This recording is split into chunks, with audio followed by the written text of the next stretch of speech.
हैं? बीजेपी कह रहे कि आप खींच मिटा रहे हैं। अरे भाई खींच में मिटा रहे, फिर हमारी सूची पढ़ दें। अरे सूची पढ़ दें, हम खींच मिटा रहे हैं। एक मिनट में जाइए, वो सूची कहाँ चली गई हमारे। ओके, मेरे पत्रकार साथियों, मेरी मदद करने के लिए धन्यवाद, क्योंकि आते में कई कागज मिल गए हैं। अच्छा, सूची पढ़ दूं। SSP Ayodhya Rajkaran Nayyar, SDM Milkipur Rajiv Ratan Singh, CO Milkipur श्रेष्ठ त्रिपाठी, थाना इनायत नगर एसओ देवेंद्र पांडे, थाना कुमारगंज अमरजीत सिंह, थाना खंडासा संदीप सिंह, जिला विद्यालय निरीक्षक पवन तिवारी, एडी बेसिक कौस्तुभ सिंह। अभी भी बात समझ में नहीं आई? बात तो समझ गए हो, बस इतनी सी बात है कि बात तो आप समझ गए हो। दबाव बहुत है, सच नहीं बोल सकता कोई। कभी हम एग्जिट पोल पे भरोसा नहीं करते हैं। इन कंपनियां जो एग्जिट करती हैं उनको पैसा कौन देता है? प्रवासी भारतीयों को भेजा गया है, उस पर आपकी क्या? देखिए, जो सपना दिखा रहे थे भारत देश को विश्व गुरु बनाने के, वो आज मौन क्यों हैं? और सरकार से कुछ सवाल हैं।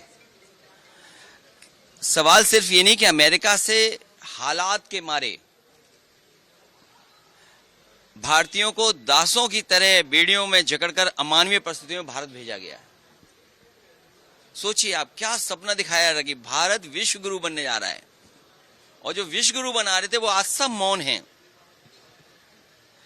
हमारा विदेश मंत्रालय क्या कर रहा था और क्या कर रहा है आज? सवाल ये कि महिलाओं और बच्चों को जो अपमानजनक परिस्थितियों में बचाने के लिए सरकार के पास क्या कामकाज है? तो एक तरफ तो वो जो हम अपनी अर्थव्यवस्था को कह रहे हैं कि हम दुनिया में यहां पहुंचे जा रहे हैं, वही ये अमानवीय व्यवहार हमारे भारत के नागरिकों के साथ हो रहा है। वो कौन सी परिस्थितियां थीं जब भारत से छोड़ करके जाना पड़ा इन लोगों को?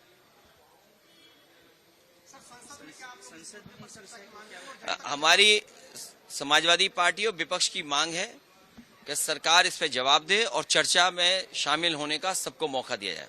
चुनाव आयोग से काफी नाराज हैं आप, इस बात को लेकर आपने कहा। मैं चुनाव से नाराज नहीं हूं। चुनाव आयोग को जो काम करना चाहिए, चुनाव आयोग वो काम नहीं कर रहा है। मेरे हाथ में वो सूची नहीं है अधिकारियों की। मैंने कई मौकों पर आपके साथियों के माध्यम से ये हमेशा कहने की कोशिश की कि मिल्कीपुर का चुनाव अलग परिस्थितियों में और विशेष चुनाव होने जा रहा है। हमारा लोकतांत्रिक देश है, हम सभी प्रेस के लोगों को बुलाना चाहते थे उस चुनाव को देखने के लिए। न केवल अपने भारत के प्रेस के लोगों को बुला रहा था मैं, बल्कि अंतर्राष्ट्रीय प्रेस को भी मैं बुलाना चाहता था कि कम से कम हमारे लोकतंत्र में किस तरीके से मतदान होता है वो देखें और समझें आकर के। मुझे तो ऐसा लगता है, मैं सीधा पार्लियामेंट आ गया हूं, अगर मेरे पे कहीं सफेद कपड़ा मिल गया होता तो क्योंकि इलेक्शन कमीशन मर गया, मैं सफेद कपड़ा उन पे पहना देता। आप सोचिए, अधिकारी जाति देख करके पोस्ट हुए हैं। अभी कुछ दिन पहले लोकसभा में भारतीय जनता पार्टी के लोग कह रहे थे कि कुछ लोग जाति जाति करते हैं। भारतीय जनता पार्टी ने जाति के आधार पर पोस्ट किया है। वहां के एसएसपी को लगातार निर्देश मिल रहे थे, लगातार निर्देश दिए जा रहे थे लखनऊ से, और जहां भी उनके जो गुप्त कार्यालय बना हुआ वहां से। अब आप सोचिए, चुनाव कराने वाले जिम्मेदार लोग कौन हैं? एसएसपी अयोध्या राजकरण नैयर। सोचिए, एक एसओ, एक पुलिस का अधिकारी किस तरीके से एक नेता कार्यकर्ता को गाली दे रहा था। उसने कार्यकर्ता को न केवल गाली गलौज दी, मारने की धमकी दी।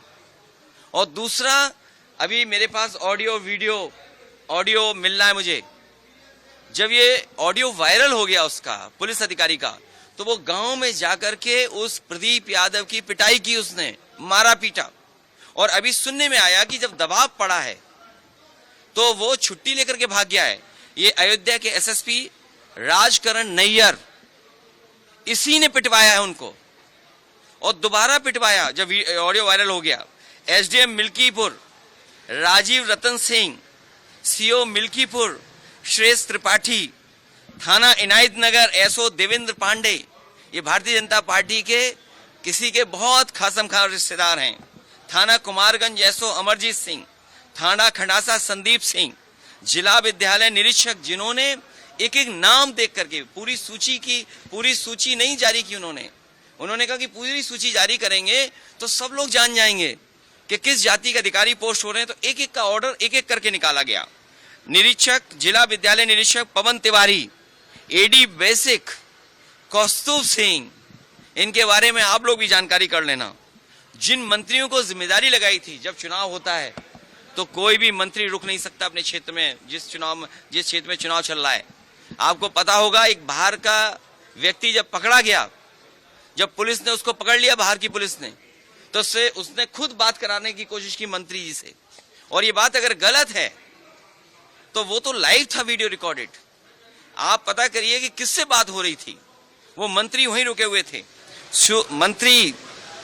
जो मंत्री थे वो भी छांट के लगाए हुए थे, तो मंत्री सब रुके रहे। तो ये चुनाव हुआ। इसीलिए मैं पूरी प्रेस को बुलाना चाहता था, पूरी प्रेस को, कि कम से कम इस लोकतंत्र में प्रेस देखे कि कैसा चुनाव हो रहा है। और समाजवादी पार्टी के ट्विटर हैंडल से 500 से ज्यादा शिकायतें हुई हैं, एक भी शिकायत पे कार्रवाई नहीं हुई।